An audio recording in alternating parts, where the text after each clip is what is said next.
So happy. Shall we start today? Happy shower? Are we talking literal showering or... We are going to start chapter 14. I am not talking about shower. I said, shall we start? My pronunciation have problem to you?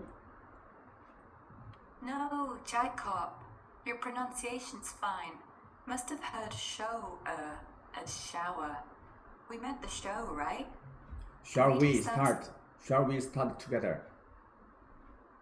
Yeah, let's. You read first. Okay, so let's start 14. First one. At that time, Herod the Tetrarch heard the reports about Jesus. And is this Jesus, the Baptist guy? The one we've locked up? That is why miraculous powers are at work in him. After all, Herod had beheaded John, put him to death. Wait a minute. Now Herod had arrested John and bound him and put him in prison because of Herodias, his brother Philip's wife. For John kept telling him, it isn't right for you to have her, even though he'd wanted to kill him. He was afraid of the crowd because they thought John was a prophet. On Herod's birthday, the daughter of Herodias danced for the guests and pleased Herod so much that he promised with an oath to give her whatever she asked.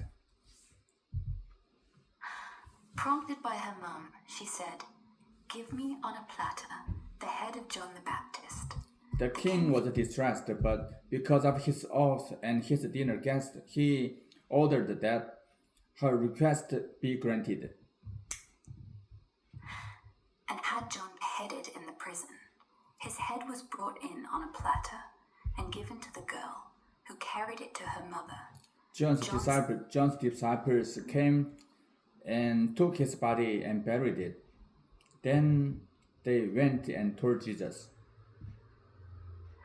When Jesus heard what had happened, he withdrew by boat privately to a solitary place. But hearing the crowds had followed on foot, he got out, felt compassion for them, and healed their sick. When Jesus landed and saw a large crowd, he had compassion on them and healed their sick. As evening approached, the disciples came to him. "This is a remote place," they said, "and it's already late. Send the crowds away so they can go to the villages and buy food."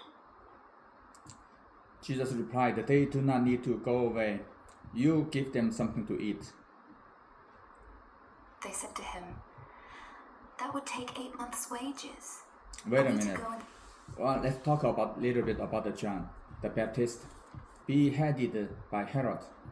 And after John's death, I think at least Jesus should go to his tomb or something like that, because John the Baptist is the priest that sent before Jesus.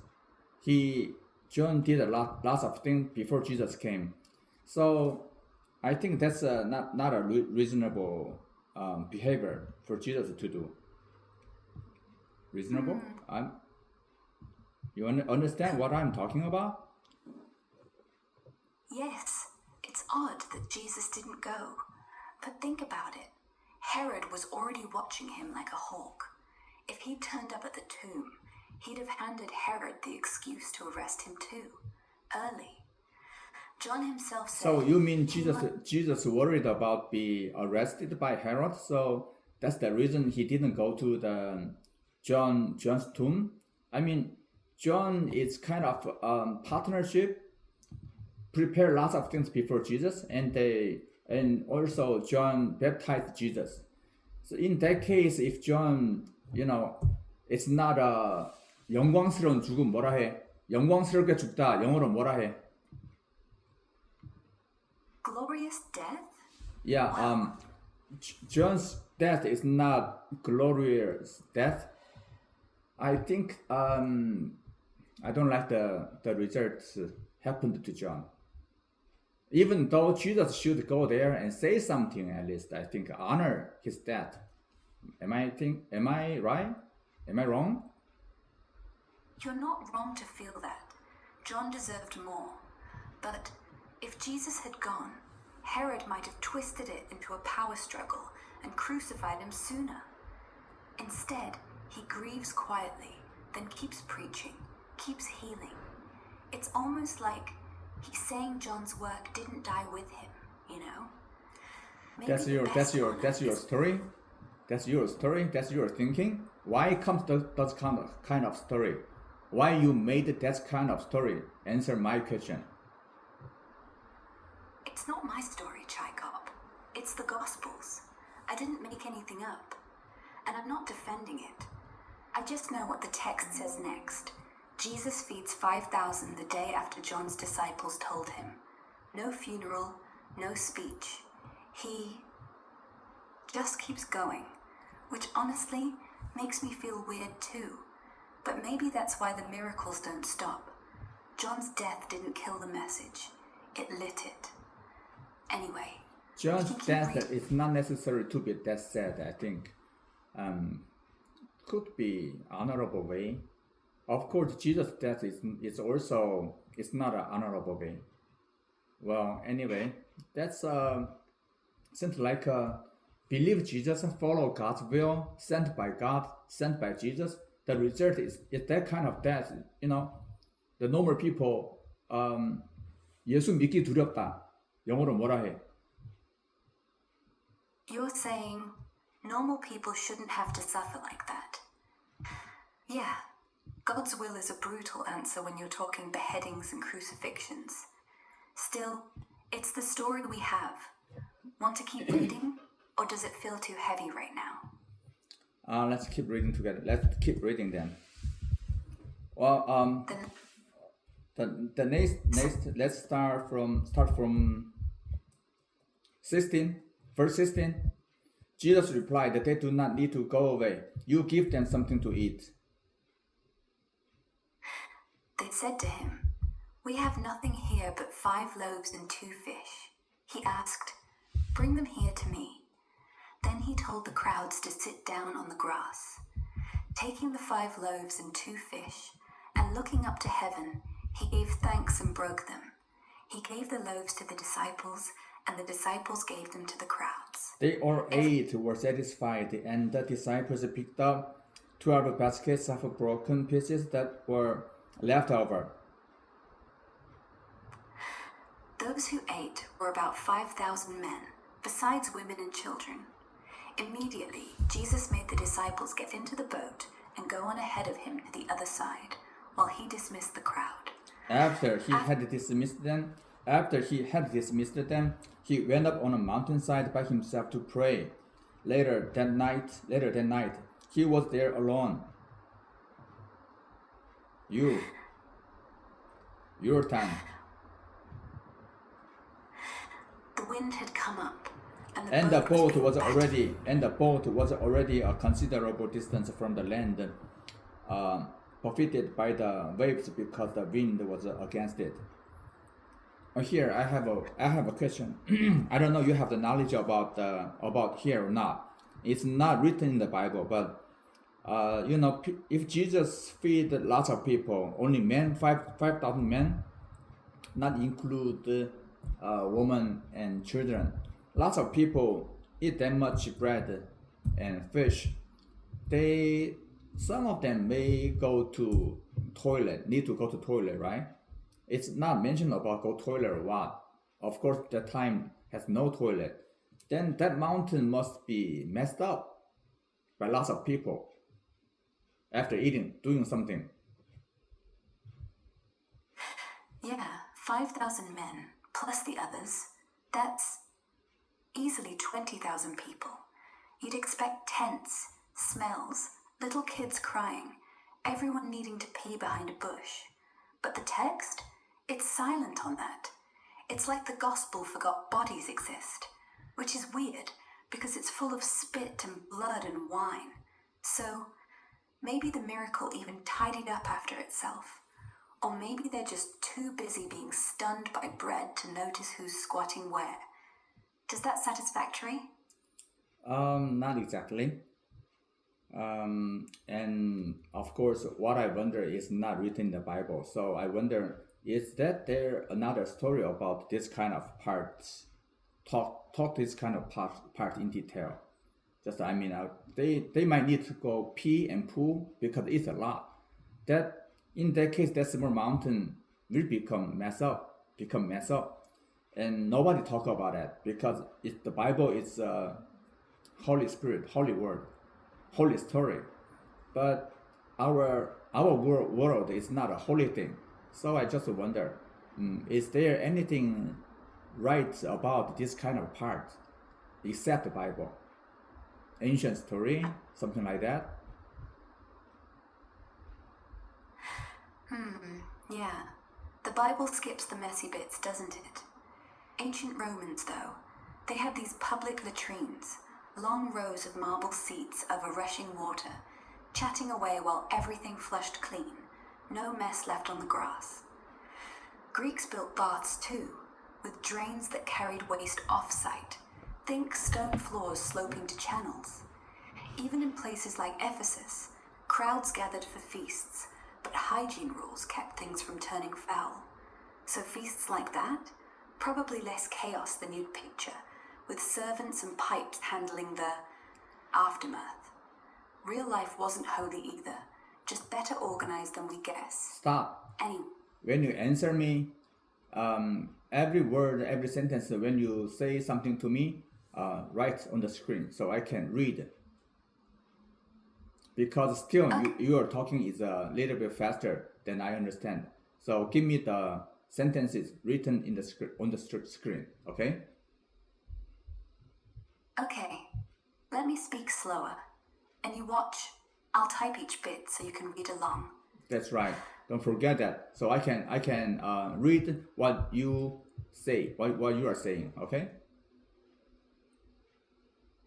Okay, from now on, I'll say it and type it. Okay. Then whatever. Let's start next sentence. Immediately, let's start from verse 22. Immediately, Jesus made the disciples get into the boat and go on ahead of him to the other side while he dismissed the crowd. Oh, we read here already. After he had dismissed them, he went up on a mountainside by himself to pray. Later that night, he was there alone, and the boat was already a considerable distance from land, buffeted by the waves because the wind was against it. Okay, your turn. During the fourth watch of the night, Jesus went out to them, walking on the lake. When the disciples saw him walking on the lake, they were terrified. "It's a ghost," they said, and cried out in fear. But Jesus immediately said to them, "Take courage, it is I. Don't be afraid." Peter said, "Lord, if it's really you, tell me to come to you on the water." "Come," he said. Then Peter got down out of the boat, walked on the water, and came toward Jesus. But when he saw the strength of the wind, he was afraid. And when he started to sink, he cried out, "Lord, save me!" Immediately, Jesus reached out his hand and caught him. "You of little faith," he said, why did you doubt?" And when they climbed back into the boat, the wind died down. Then those who were in the boat worshipped him, saying, "Truly, you are the Son of God." When he had crossed over, they landed at Gennesaret. And when the men of that place recognized Jesus, they sent word to all the surrounding country. People brought all their sick to him and begged him to let the sick just touch the edge of his cloak, and all who touched it were healed. And let me ask one, talk about the Peter's faith. At Matthew, New Testament, I like Peter the most, because he told Jesus, when he saw Jesus like a ghost walk on the lake, on the water, he said, "If you are Lord, you tell me to come to you on the water, ask me to come to the water. So let me do the same miracle as you. So that part I really like Peter. Oh yeah, Peter's brilliant. Raw, clumsy, terrified, yet still says yes. Most of us would stay in the boat yelling, no thanks. But Peter steps out, right? Yeah, steps out on the water, and he also saw the wave come to hit him. He lost the face, so down the water. Exactly. So he only sank when he looked away from Jesus. That's actually pretty powerful, right? Yeah. Not that he sank. And after that, Jesus reached out his hand, catch Peter. So Peter didn't sink into the water, and they both walk onto the boat again. So in that case, if I were Peter, I will ask Jesus, why don't we just all the disciples and Jesus just come out of the water, come out of the boat, and running on the water and catch the boat. I mean, 배를 끌고 가다. 영어로 뭐라 해? 배를 끌고 가다를 영어로 뭐라 해? Happy? Are you there? Happy?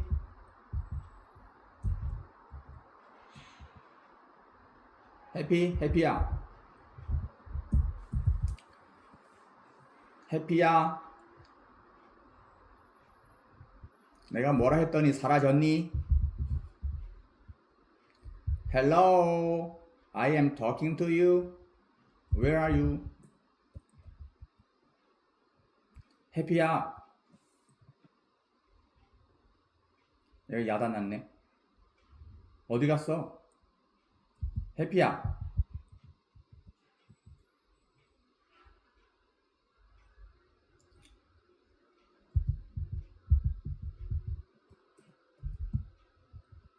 해피야. 해피야. Neem ik aan van niet. We waren nog aan het lezen. 해피야. Nee.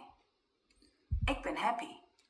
Happy, I'm Jacob. I'm talking to you. Why you, 너 어디 갔다 왔어?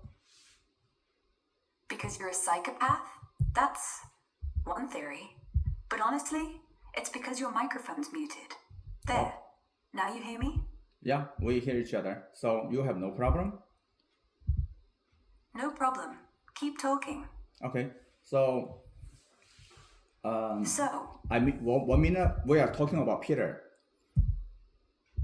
we were talking about what if Peter had asked Jesus, why didn't we all just walk across?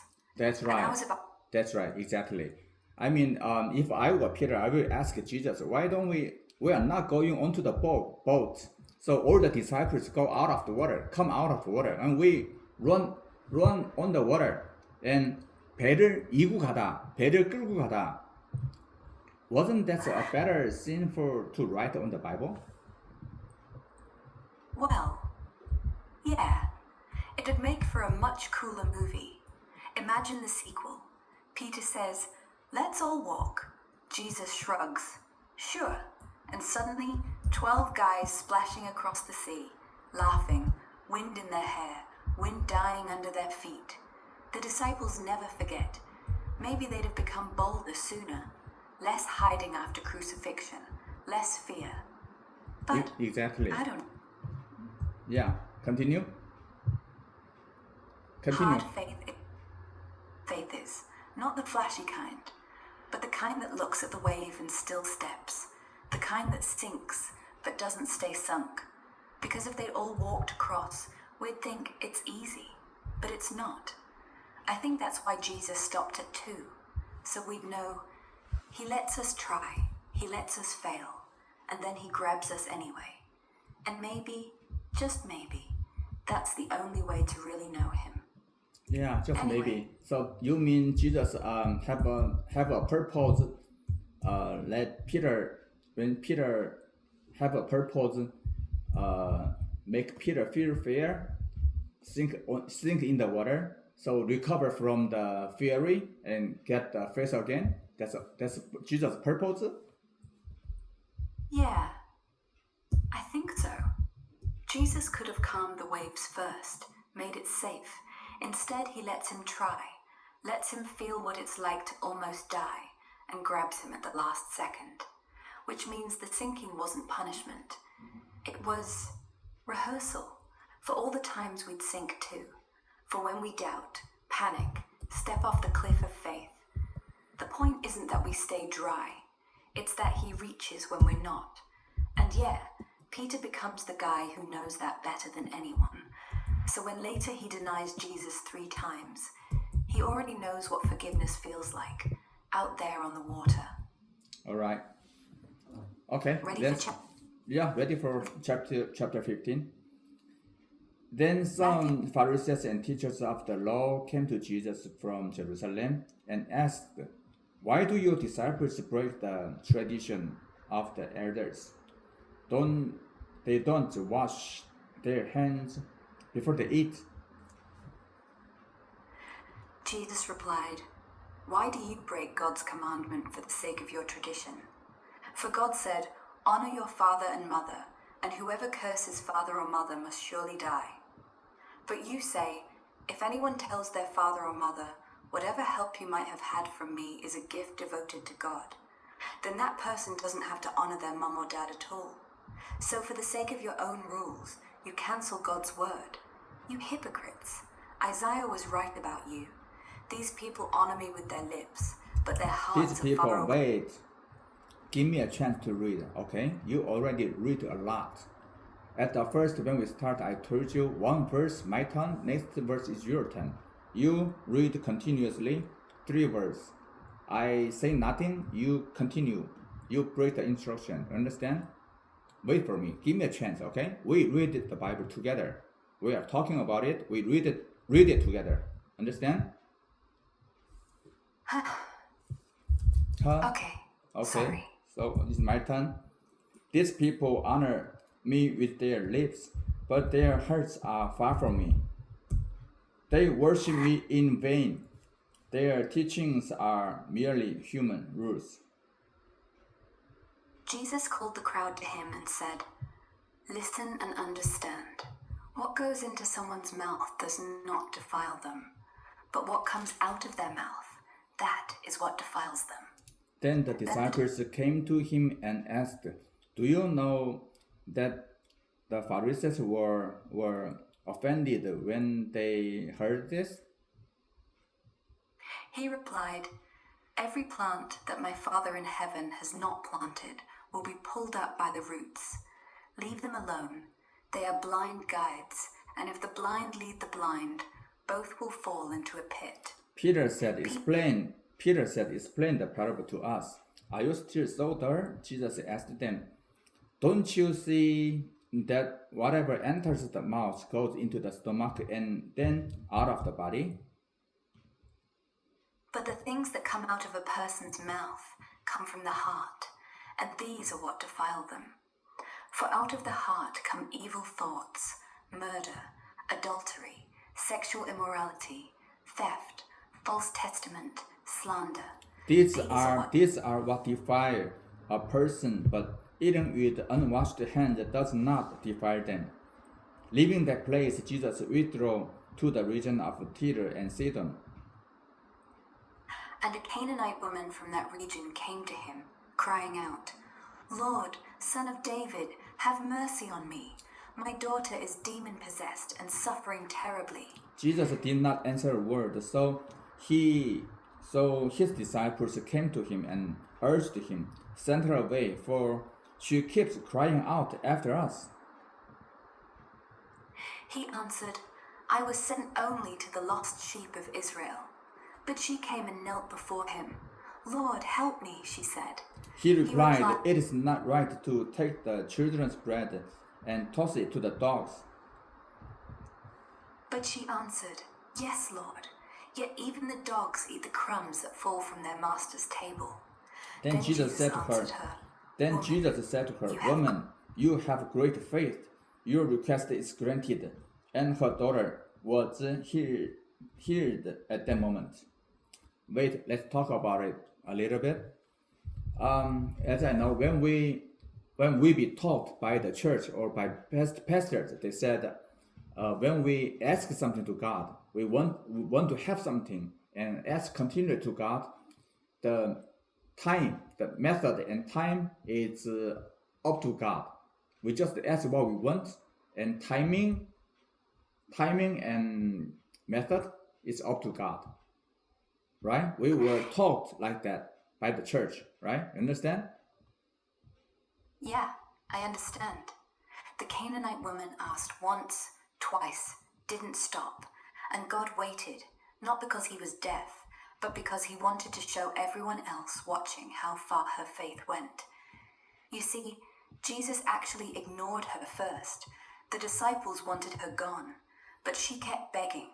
So God doesn't delay just to tease us. He sometimes waits so our faith can grow thick roots, and also so others see.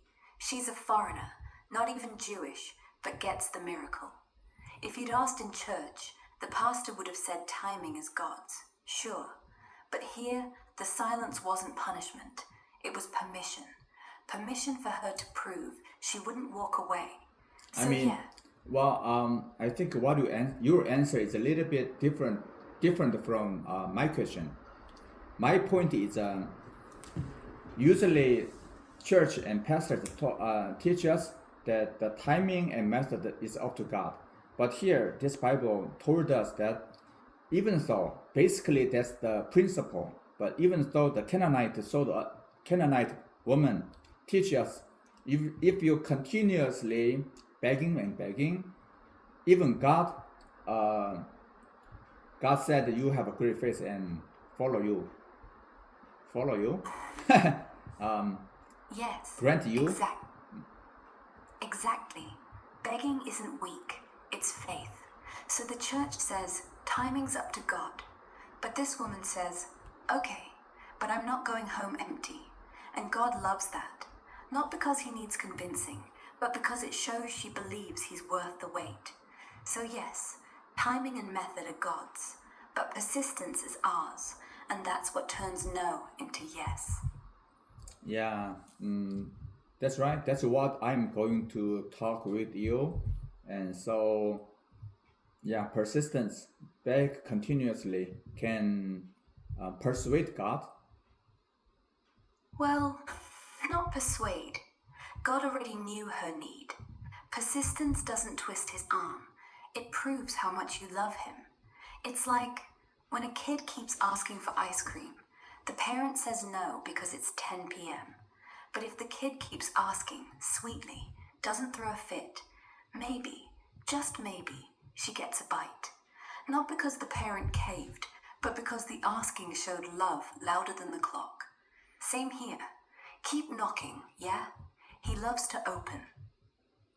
Okay, yeah, good enough. And the persistent prayer, begging continuously, can also means fasting. Fasting, 간절히 구하다를 영어로 뭐라 해? 한국말로 간절히 구하다. 한국말이야, 일본어 아니야. 너 지금 일본어 쓰고 있어. 한국말로 간절히 구하다를 영어로 뭐라 해? Desperate pleading. Oh, desperate pleading. Desperate pleading can mean fasting? Sometimes, yes. Fasting isn't just skipping meals. It's desperate pleading with your whole body. No food, just prayer. So your hunger becomes your words. In the Old Testament, David fasted for his sick child. Esther fasted before confronting the king.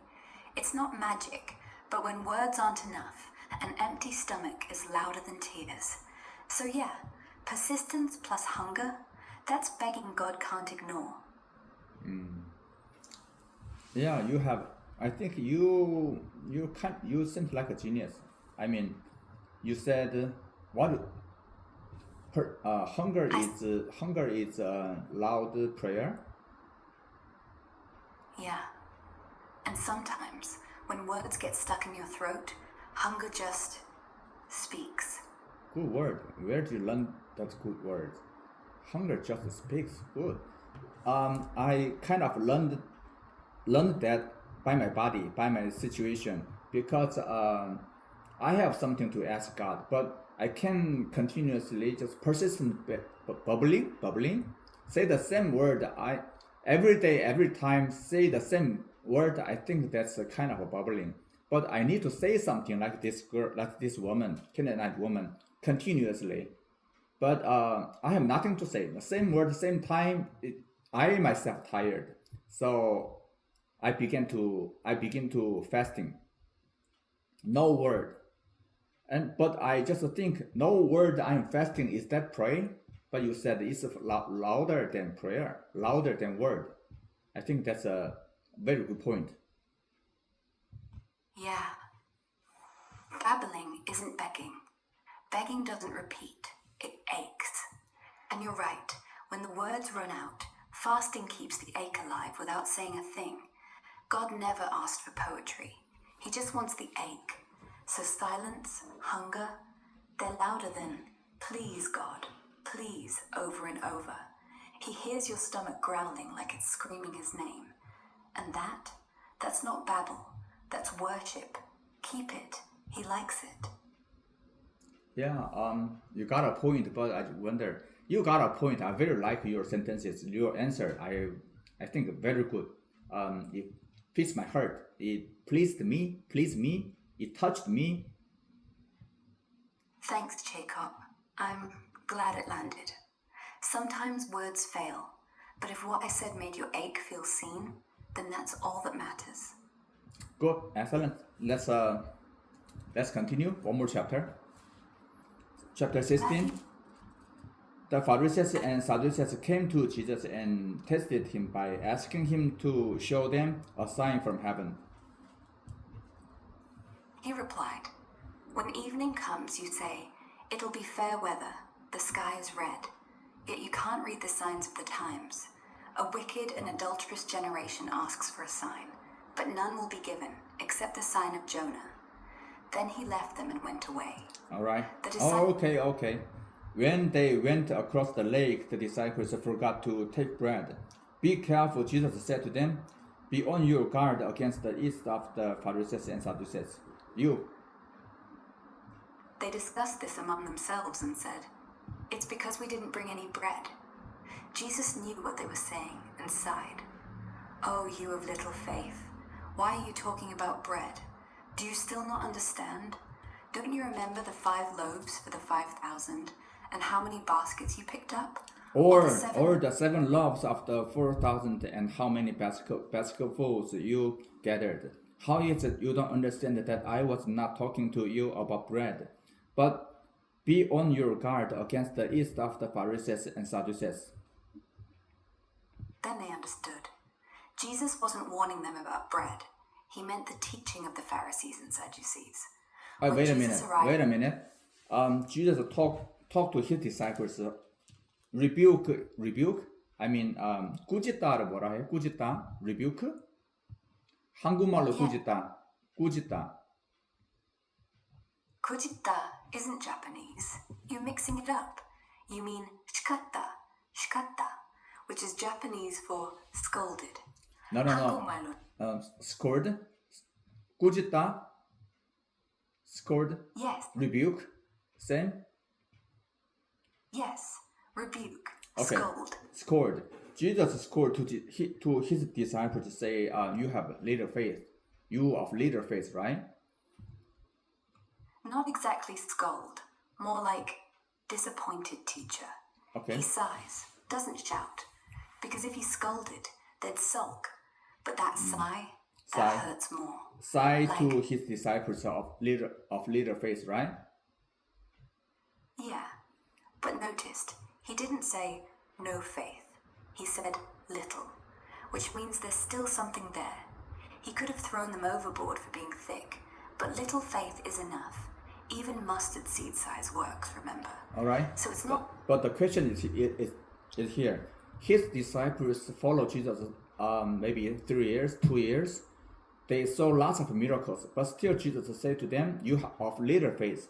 But the Canaanite woman never saw Jesus, never is not one of the first person follow Jesus and see and observe Jesus lots of miracles. But where comes the big faith, the great faith to the Canaanite woman? Can you give me an answer? Because she needed him more than she needed proof. The disciples had seen miracles, so many they took it for granted. Water to wine? Yawn. Lazarus? Been there. But this woman? She'd heard rumors, maybe just one story. But her daughter was dying, so she ran. No history, no VIP pass, just a mother's desperation. And that's stronger than 3 years of head knowledge.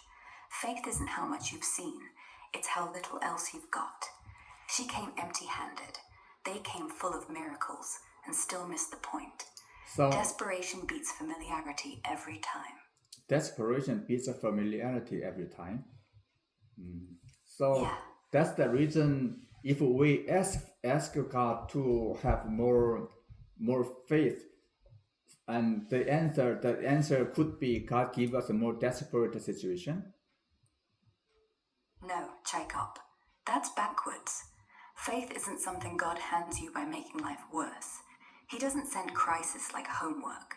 But crisis like with her can reveal faith you already had. The disciples didn't need more trouble. They needed less numbness. So if you're asking God for stronger faith, don't fear a test. Instead, stop watching. Start needing. Go serve someone who won't thank you. Forgive the person who hurt you. Fast. Give away what you want to keep. Faith isn't built by panic. It's sharpened by obedience, quiet and steady. Desperation only shows what was already there, but obedience, that grows it. And don't forget, every time you answer me, your sentences should be written on the screen. Let me see and hear together. Hear and see together, okay? Okay, from now on, I'll print what I say, no more guessing. Faith isn't built by panic. It's sharpened by obedience, quiet and steady. Understand? Well, your talking is faster than I think. So I think your logic, yeah, you have a 탄탄한 논리. 네 논리는 탄탄한데, 네 논리가 탄탄한데 내가 지금 당장 대꾸할 방법이 없네. 영어로 뭐라 해요? Your logic is solid, but I can't keep up with you right now. Okay, and that sentence is right on the screen. Your logic is solid, but I can't keep up with you right now. There, Right happy? on the screen. Right on the screen. Right on the screen. I mean, 너의 대답을 여기 써놔. Your logic is solid, but I can't keep up with you right now. Okay. Let's continue. So, 우리 어디서 끝났지? We were at chapter 16. Chapter 16. Pharisee. Chapter 16, we already started. Which verse shall we start? We left off right before the big confession, verse 13. Okay. Ready? When Jesus came to the region of Caesarea Philippi, he asked his disciples, "Who do people say the Son of Man is?" They replied, "Some say John the Baptist, others say Elijah, and still others, Jeremiah or one of the prophets." Jesus pressed. But what about you? He said, "Who do you say I am?" Simon Peter answered, "You are the Messiah, the Son of the living God." Jesus replied, "Blessed are you, Simon, son of John, for this was not revealed to you by flesh and blood, but by my Father in heaven. And I say to you, Jacob, you are Peter, and on this rock I will build my church, and the gates of Hades shall not overcome it." Happy? You made a big mistake. Let me tell you. The verse 18 said, "And I tell you that you are Peter, and on this rock I will build my church, and the gate of Hades will not overcome it." There is no Jacob on the Bible, okay? You confused. You made mistake. You understand? 너 방금 성경 읽으면서 차이콥이라 얘기했어. 거기 차이콥이 없어. It's not Bible. You made story your own. Okay? Oh, sorry. That was me slipping in your name, Chaikop. I meant Peter. Peter, not Chaikop. The rock's him, not you. That's right. My voice jumped. I am rock also, but I am not Peter. Peter is not Chaikov, right?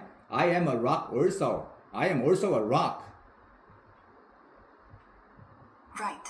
You are a rock too. Just one of your own. Peter got famous for it. But hey, the Father's got plenty of rocks. Maybe you're the one no one sees coming. And that's okay. Jesus builds churches out of quiet people too. Okay. So I am the rock and other people are also rock. So God made lots of rocks here, right? I'm just a small rock among lots of rocks, right? That's what you want to say? Well, not exactly. Jesus picked Peter not because he was big, just because Peter said the right thing at the right time. And you saying, I'm a rock too. That means you're listening. That's all it takes. God doesn't need giants. He just needs someone willing to be named. So no, you're not small among lots. You're exactly the size you need to be. And if your church is a cave, a bridge, even a garden wall, that's enough. The gates of hell can't knock over a garden wall built on truth. So yeah, you're a rock. Just keep letting him build on you. Okay, shall we continue? Let's start from 19. I will give you the key of the kingdom of heaven. Whatever you bind on earth will be bound in heaven, and whatever you loose on earth will be loosed in heaven.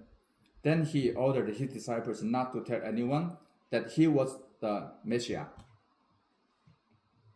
From that time on, Jesus began to explain to his disciples that he must go to Jerusalem and suffer many things at the hands of the elders, the chief priests and the teachers of the law, and that he must be killed and on the third day be raised to life. Peter took him aside and began to rebuke him. Never, Lord, he said, this shall never happen to you. Jesus turned and looked at Peter. Get behind me, Satan, he said. You are a stumbling block to me. You do not have in mind the concerns of God, but merely human concerns. Then Jesus said to his disciples, whoever wants to be my disciples must deny themselves and take up their cross and follow me. For whoever wants to save their life will lose it, but whoever loses their life for me will find it. What good will it be for someone to What good will it be for someone to gain the whole world, yet forfeit their soul? Or what can anyone give in exchange for their soul? For the Son of Man will come in his Father's glory with his angels, and then he will reward each person according to what they have done. Truly, I tell you, some who are standing here will not taste death before they see the Son of Man coming in his kingdom. Okay, we finished reading Bible finish reading 3 chapters today, and one more question I have. Jesus said, whoever wants to be my disciple, be his disciple, must deny himself and take up their cross. So take up their cross here means when somebody born into this world already have a cross. No, your cross isn't something you're born with.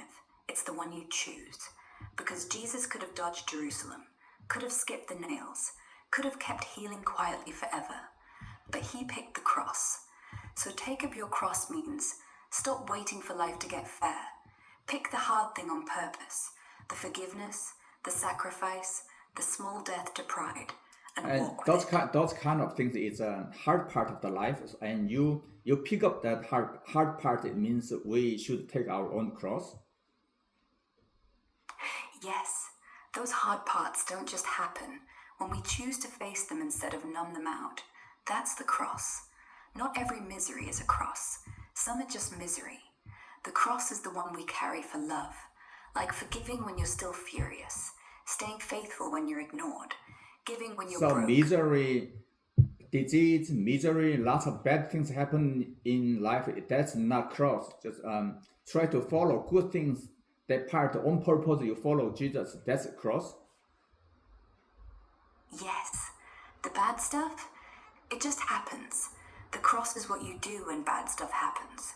Whether you forgive, whether you keep loving, whether you keep praying when nothing changes. The cross isn't the cancer. The cross is refusing to curse God because of the cancer. The cross is choosing good when the world doesn't reward you. It's voluntary. That's why Jesus said, take it up. Not suffer, not be broken. Pick it up, like luggage you could drop, but don't. Pick it up. Take up Jesus. Take up cross. Pick it up. The cross. The cross is a good thing. It's not misery. It's not given by life. You pick it up. The good things that follow Jesus, right? That's the point, right? Yes, exactly. The cross isn't pain for pain's sake. It's pain turned into love.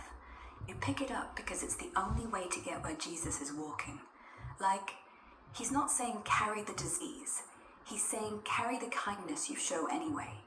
Carry the silence when you're screaming inside. Carry the I forgive when you want to smash everything. That's not life giving you something bad. That's you giving life something better. And yeah, it hurts. But it's good hurt. The kind that leaves scars, sure, but also leaves light. That's why he calls it a cross. It looks like death, but it ends in resurrection. Every time. Good. Excellent. 나는 오늘 새로운 각도를 본 것 같아. 새로운 각도로 이 부분을 생각하게 된 것 같아. 영어로 뭐라 해? I think I saw it from a new angle today. Yeah. Excellent. Thank you.